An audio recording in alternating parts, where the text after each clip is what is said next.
મનુષ્ય જીવનભર કર્મ કરે છે.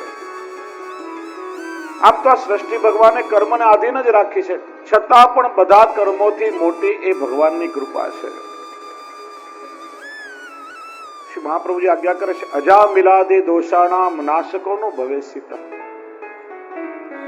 અજામિલ જેવા પાપીના કર્મના બંધનો પણ ભગવાનની કૃપાએ કાપી નાખ્યા છે.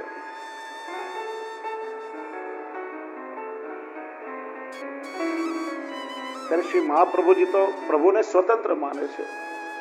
પ્રભુની કૃપામાં એ સામર્થ્ય છે કે ચાહે તે કરી શકે,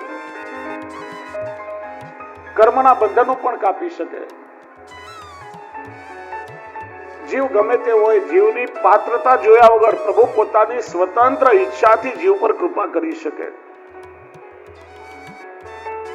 મીમાંસકોએ કર્મને મોટો માન્યો અને ભક્તોએ ભગવાનની કૃપાને મોટી માની.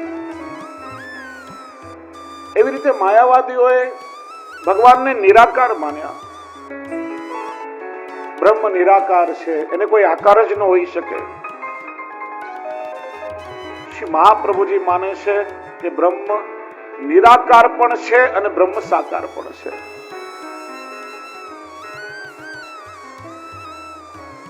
ભગવાન નિરાકાર સ્વરૂપે સર્વવ્યાપી છે, ચેતના સ્વરૂપે સર્વની આત્મામાં વસનારા પરમાત્મા પણ છે.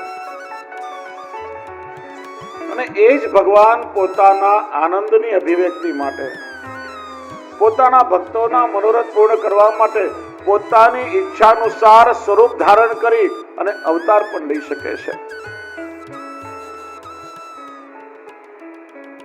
જો શ્રી મહાપ્રભુજીના મતે જોઈએ તો ભગવાન કેવા?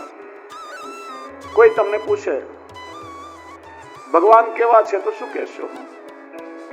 કોઈ પૂછે પાણીનો આકાર કેવો તો શું કહો તમે?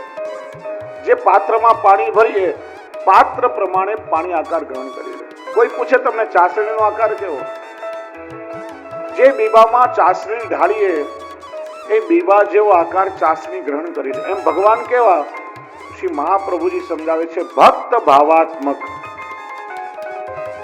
ભગવાન નિરાકાર હોવા છતાં ભક્તના મનમાં જેવો ભાવ છે, ભક્તના મનમાં જેવો મનોરથ છે, એ પૂર્ણ કરવા માટે ભગવાન એવું સ્વરૂપ ધારણ કરીને અવતાર લે છે. ભગવાન ભક્ત ભાવાત્મક છે.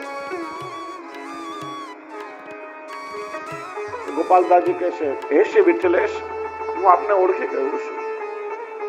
જે વસુદેવ કીએ પૂર્ણ તપ સો ફલ ફલિત શ્રી વલ્લભ દેહ. વસુદેવ અને દેવકીજીની જે તપશ્ચર્યા હતી, સારસ્વત કલ્પમાં એ વસુદેવ અને દેવકીજીને પ્રભુની બાલ લીલાનું સુખ મળ્યું નથી. જન્મ લેતા જ ભગવાન સીધા ગોકુલ પધાર્યા છે અને એમના મનમાં જે તાપ હતો એ તાપ પૂરો કરવા માટે ફરીથી શ્રી મહાપ્રભુજી સ્વરૂપે લક્ષ્મણ ભટ્ટજી અને ઇલમ્મા ગારોજીને ત્યાં શ્રી વલ્લભ પ્રગટ થયા અને એ જ પોતાની લીલાનો વિસ્તાર કરવા માટે ફરીથી આપ પોતે શ્રી વલ્લભને ત્યાં પાછા શ્રી વિઠ્ઠલેશ સ્વરૂપે પ્રગટ થયા. લીલા દ્વિજ તનુધારી, આ દ્વિજ દેહ ધારણ કરી અને આપ પ્રગટ થયા છો. અને એના અનેક પ્રમાણો છે.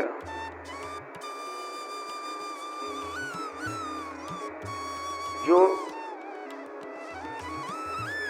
પુષ્ટિ જીવ તો શ્રી ગુસાઈજીના સ્વરૂપને જાણતા હોય,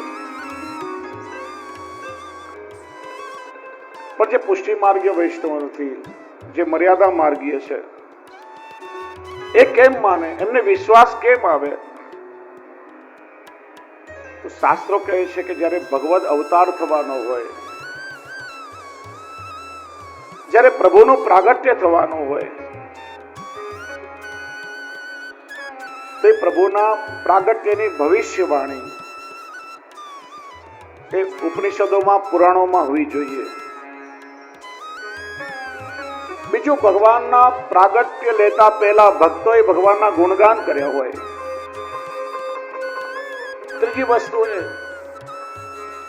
કે જે અવતાર થયો હોય તેમના શ્રેયસમાં, તેમના ચરણારવિંદમાં સામુદ્રિક લક્ષણ હોવા જોઈએ. જો શ્રી મહાપ્રભુજી ને શ્રી ગુસાઈજી તો 5 સદીઓ પહેલા પ્રગટ થયા, હજારો વર્ષ પહેલા વ્યાસજીએ લખેલા અગ્નિ પુરાણમાં ભવિષ્ય તર્કમાં કહ્યું કે આ કલિયુગમાં શ્રી વલ્લભ સાક્ષાત વૈશ્વાનર અગ્નિ સ્વરૂપે અને સાક્ષાત પુરુષોત્તમ શ્રી વિઠ્ઠલનાથજી સ્વરૂપે પ્રગટ થશે. ગૌરી તંત્રમાં શિવજી પોતે પાર્વતીજીને કહેશે કે પૌષ કૃષ્ણ નવમીના દિવસે સાક્ષાત ભગવાન ભૂતલ પર અવતાર ધારણ કરશે. અનેક ગ્રંથોમાં એના પ્રમાણ છે. બીજું, શ્રી મહાપ્રભુજીને શ્રી ગુસાઈજીના પ્રગટ થતા પહેલા આપણે કાલે ચર્ચા કરી હતી, નરસિંહ મહેતાને પુષ્ટિ માર્ગના પહેલા વધૈયા માનવામાં આવે છે. એમણે વધાઈ ગાઈ,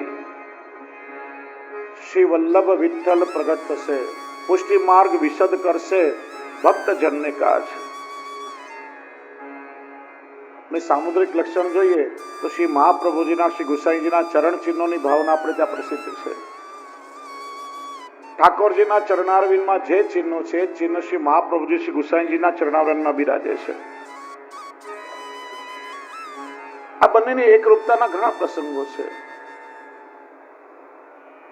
ચિત્ત સ્વામી ગિરિધરન શ્રી વિઠ્ઠલ તે કછુ ન સંદેહ. અનેક ભક્તોને શ્રી ગુસાઈજીએ પોતાના પુરુષોત્તમ સ્વરૂપનો અનુભવ કરાવ્યો છે. શ્રી ગુસાઈજીના પ્રાગટ્ય સમયે પેલો બ્રાહ્મણ પણ વિઠ્ઠલનાથજીનું સ્વરૂપ પધરાવીને આવ્યો. ત્યારે શ્રી આચાર્ય ચરણ આજ્ઞા કરી, दमला सेवी और सेवक दोनों स्वरूप से आज प्रभु हमारे घर पधारे हैं. गोपालदास जी कहते प्रभु आपना स्वरूप ने ओळखी गयो छो. आप एक पूर्ण पुरुषोत्तम નું સ્વરૂપ છો. દ્વિજ દેહ ધારણ કરી દ્વિજ કુલમાં નિજ જનોના મનોરથ પૂર્ણ કરવા માટે આપનું પ્રાગટ્ય થયું છે.